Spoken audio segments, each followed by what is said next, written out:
Hey team, hope you guys are enjoying your week. This is a little earlier than usual, and that is because I wanted to make sure to send it to you before I had to go to Disney. Gonna be gone this week, have to go to Disney. It's gonna be rough. But I just wanted to send you a quick video before I take off. The first thing I wanted to make sure to say is thank you so much for being here for baptism weekend. This was an incredible weekend. 21 people at East, 82 overall. And the biggest thing was just the life change. You know, there's a gentleman that 6 months ago did not believe in God. And I remember going to lunch with him and him just sharing, I've never had this moment where I really believed that God was real. I never had that aha moment. And from that point, getting to continue to have conversations with him and invest in his life and his wife's life and other people at church getting to invest in his life to where, he was having a conversation with Todd and made the decision, okay, I want to go all in. And he got baptized. It was an incredible moment, an incredible win for not only, I know Todd and I were so excited because we got to share God's love with this person. But just watch as every single week he went to church and he started realizing a little bit more and more, okay, God, there's something to this. He saw it in all of us, in you guys, in your teams, and every person he walked through those doors, he just realized there was something to this God thing. And he finally made the decision, you know what, I want to follow God. I want to accept God and what he's done in my life, and that's what he did. And the best part is there's 82 people that made that decision. That means there's 82 life-changing experiences that we get to hear about, that we get to share, that we get to be a part of. So thank you guys. Thank you so much for just continuing to lead the teams that you do to where this happens. God uses us in just special ways. So thank you. But moving into this weekend, like I said, I am going to be gone. And Todd is actually going to be at West speaking. So Nick is going to be leading guest services. And Mandy Smith, the group's coordinator or group's director or pastor, however you want to say it, at Fountain Springs, is actually going to be at East to help if you guys need anything. But this week, Memorial Day weekend, it may be a little low. Just be prepared for that. But we want to continue to be as intentional as we can with leading our teams. I start to look at you guys as personal pastors for your team, because the more I'm realizing I can try and connect with them as much as I can. I can take them to lunch. I can just try and connect with as many people as I can on a Sunday. But I'm not going to be able to talk to everybody.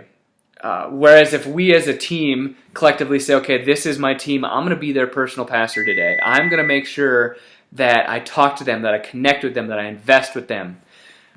We are going to be able to show each and every person who Jesus is. And so that's kind of the task I feel like we have been given, is being people's personal pastors and just continuing on this idea of being intentional and walking in the things that we may not be very comfortable with. And one of the things I want to talk about today is just kind of understanding how much influence we have with the people in our teams. And this is what I mean, not are they basing all the decisions off of what you say, but how much impact does your investment have in their life? That's one of the things I think about a lot, and I wonder, okay, if I should have a conversation with any of you, is that going to influence your day, your week, your month, whatever? Is it going to influence you? And so I start to look at, okay, have I earned influence in your life? In ways you earn influence as you build trust, you connect with people emotionally. You share stories, you share wins, you share struggles, you listen actively, you are curious to what is going on in their life, and you show them that. A big one is you invest outside of Sundays. That is one that I am learning, especially over this past year, is that I can't have influence in people's life if I won't invest in their life outside of a Sunday.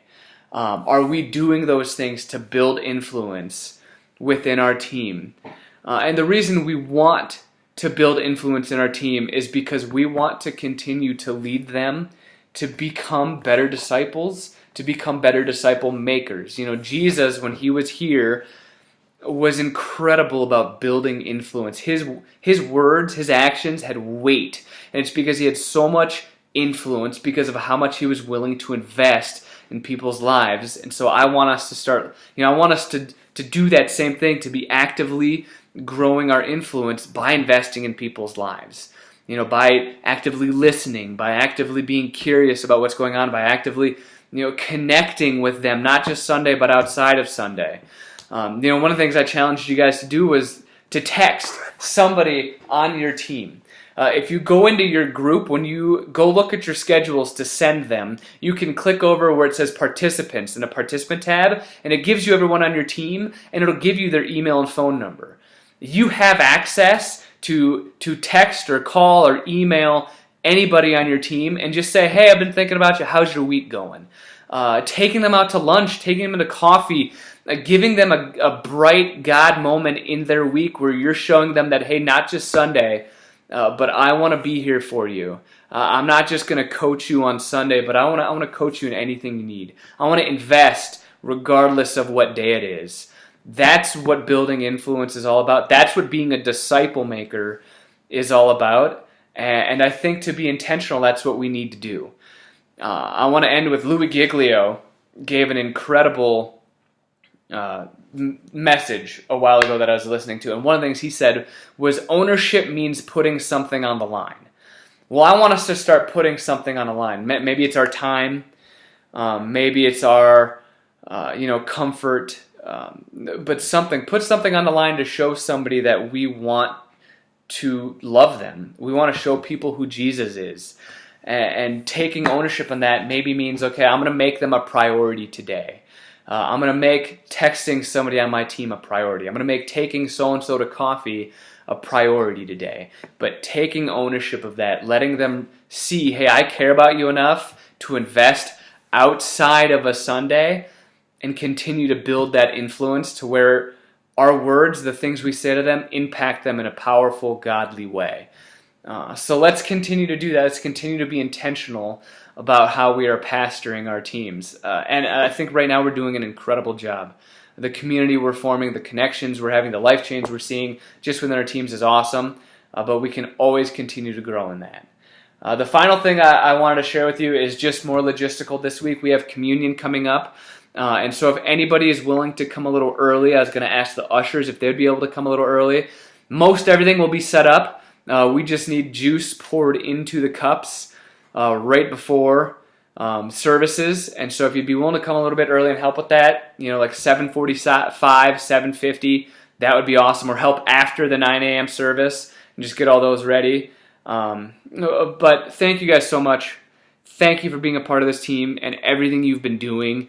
And just the life change that's been going on. I hope you guys get to see it on a weekly basis. I hope on Sundays you guys get to see it because it's happening in our teams. It's happening in our church. It's happening in our community. It's awesome. So thank you guys. I love you.